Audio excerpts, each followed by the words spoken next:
YSRCP party నుంచి దువ్వాడ శ్రీనివాస్ ఆయన్ని party నుంచి గెంటేశారు అని ఎందుకంటున్నానంటే నిజంగానే గెంటేశారు. అంటే అతిగా వెళితే ఏ పార్టీలోనైనా సరే క్రమశిక్షణ చర్యలనే ఉంటాయి. మరి ఆయన ఏం చేశారో తెలియదు కానీ ఏం క్రమశిక్షణ అంటే ఇది ఆయనకి నిజంగా చెప్పాలంటే వైఎస్ఆర్సీపీ పార్టీకి యాప్ట్ నాయకుడు ఆయన. అంటే పర్ఫెక్ట్గా సెట్ అయ్యేటువంటి నాయకుడు. అది ఏ విషయంలోనూ అంటే అన్ని విషయాల్లో కూడా అధినేతకు తగ్గట్టుగా వ్యవహరించేటువంటి నాయకుడిగా మనం దువ్వాడ శ్రీనివాస్ గారిని చూడవచ్చు. సో ఆయన మరి ఏం చేసాడో తెలియదు కానీ వైఎస్ఆర్సీపీ పార్టీ అఫీషియల్ పేజ్ నుంచి నిన్న ఏప్రిల్ 22వ తారీఖు 2025 రిలీజ్ అయినటువంటి పార్టీ నుంచి పార్టీ అధ్యక్షులు వైఎస్ జగన్మోహన్ రెడ్డి గారి ఆదేశాల మేరకు శాసనమండలి సభ్యులు శ్రీ దువ్వాడ శ్రీనివాస్ గారిని పార్టీ నుంచి సస్పెండ్ చేయడం అయినది. పార్టీ క్రమశిక్షణ ఉల్లంఘనకు పాల్పడినట్లు ఫిర్యాదులు వచ్చిన నేపథ్యంలో పార్టీ క్రమశిక్షణ కమిటీ సిఫార్సు మేరకు పార్టీ అధ్యక్షులు వారి ఈ నిర్ణయం తీసుకోవడం అనేది పార్టీ కేంద్ర కార్యాలయం వైఎస్ఆర్సీపీకి సంబంధించింది. సో మొత్తానికి ఇప్పటిదాకా ఎవరు ఊహించినటువంటిది ఆయన ఓ పక్కన నిజంగా చెప్పాలంటే జగన్మోహన్ రెడ్డి గారిని గుడి కట్టేసి పెట్టుకున్నటువంటి పరిస్థితి.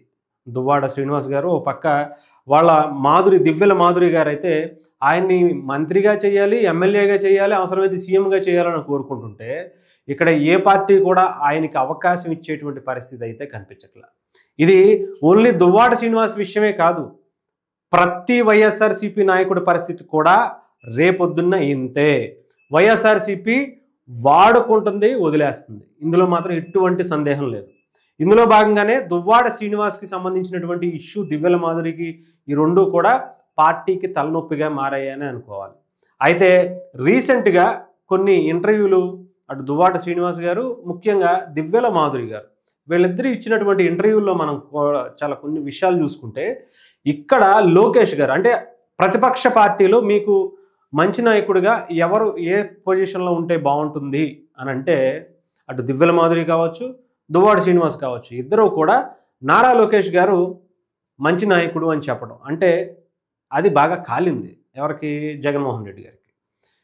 వాళ్ళ పార్టీలో ఉంటూ లోకేష్ గారిని పొగడ్డం ఏంటి అనేది వాళ్ళకి నచ్చల. డెఫినెట్గా నాకు తెలిసి అది కూడా ఒక కారణం అయ్యే ఉంటుంది, అందులో సమస్య లేదు. ఎందుకంటే జగన్మోహన్ రెడ్డి గారికి ఆయన పొగుడుకోవాలి, లేదంటే ఉన్న వాళ్ళందరూ కూడా జగన్మోహన్ రెడ్డి గారే తోపు తురుము అని చెప్పుకోవాలి తప్ప ఇంకొకళ్ళని అంటవేంటి. అది కూడా నారా లోకేష్ లాంటి వ్యక్తిని, అపోజిషన్ పార్టీలో ఉన్నటువంటి ఒక మంత్రిని, ఒక వ్యక్తిని అలా పొగడడం ఏంటి అనేది వైఎస్ఆర్సీపీ తీవ్రంగానే స్పందించినటువంటి పరిస్థితి. అది కాకతాళీయంగా అన్నా, వాళ్ళ యాంకర్ అడిగినటువంటి క్వశ్చన్లో భాగంగా అన్నా, ఇక్కడ ఏదైనా సరే జగన్మోహన్ రెడ్డి గారు హట్ అయ్యాడు. హట్ అయితే ఎలా ఉంటుందో తెలుసుగా, నిర్దాక్షిణ్యంగా మెడబట్టి తల్లిని చెల్లిని ఎలాగైతే బయటికి గెంటేశాడో ఇంకా నువ్వెంత మీ బ్రతికెంత అన్నట్టు ఉంటుంది ఎవరి పరిస్థితి అయినా సరే. దువ్వాడే కావచ్చు, లేదంటే ఇంకొకరి పరిస్థితి అయితే కావచ్చు. ఇక్కడ జగన్మోహన్ రెడ్డి గారికి కావాల్సింది అధికారం, డబ్బు, దోచుకోవటం, దాచుకోవటం అంతే తప్ప మీరెవరో మీ ఇష్టం వచ్చినట్టు చేసుకుంటాను, మీ ఇష్టం వచ్చినట్టు వేరే వాళ్ళని పొగుడుతానంటే కుదరదు. నేను ఎన్ని కోట్లు మింగేసినా, నేను ఎన్ని కోట్లు దాచేసుకున్నా, ఎన్ని స్కాములు చేసినా, ఎన్ని మటర్లు చేసినా నన్నే పొగడాలి, నన్ను మాత్రమే పొగడాలి. నా పార్టీలో ఇంకొకరిని పొగిడినా కూడా కుదరదు. అందుకనే చూసారా మీరు ఎప్పుడు కూడా వైఎస్ఆర్సీపీ పార్టీలో ఎవరు పొగుడుకోరు, ఒక్క జగన్మోహన్ రెడ్డి గారినే పొగుడుతారు. ఆయనే పెద్ద తోపు తురుము అనేది మాత్రమే చేయాలి, లేదా పార్టీ నుంచి నిర్దాక్షిణ్యంగా బయటికి గింటేసేటువంటి పరిస్థితి అయితే ఉంది. మరి దువ్వాడ శ్రీనివాస్ గారి పరిస్థితి ఏం చేస్తాడు ఈయన ఇప్పుడు టీడీపీలోకి వెళ్తారా అంటే టీడీపీని, అటు చంద్రబాబు నాయుడు గారిని, లోకేష్ గారిని, ఆ పార్టీ కేడర్ని అమ్మనా బూతులు తిట్టినటువంటి వ్యక్తి దువ్వాడ శ్రీనివాస్. అధికార మదంతో ఇంకా మామూలుగా రెచ్చిపోవాలి. అసలు సినిమాల్లో హీరో కన్నా విలన్గా చాలా పాపులారిటీ సంపాదించుకున్నట్టు నిజ జీవితంలో కూడా విలన్ ఎలా వ్యవహరిస్తాడో ఆ టైప్లో వ్యవహరించినటువంటి వ్యక్తి. ఒక రౌడీ గోండా కన్నా అంత దారుణంగా ఇష్టం వచ్చినట్టు వ్యవహరించి తిట్టినటువంటి వ్యక్తి.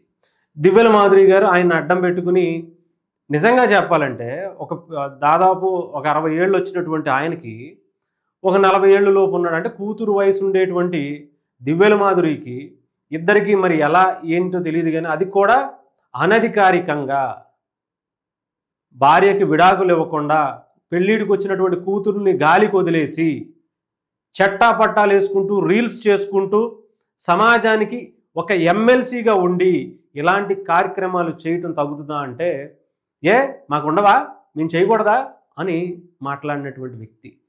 టీవీ ఛానల్స్లో కూర్చుని, సోషల్ మీడియాలో కూర్చుని ముద్దులు పెట్టుకుంటూ, ఐ లవ్ యూలు అని చెప్పుకుంటూ, ప్రపోజల్ చేసుకున్నటువంటి వ్యక్తి.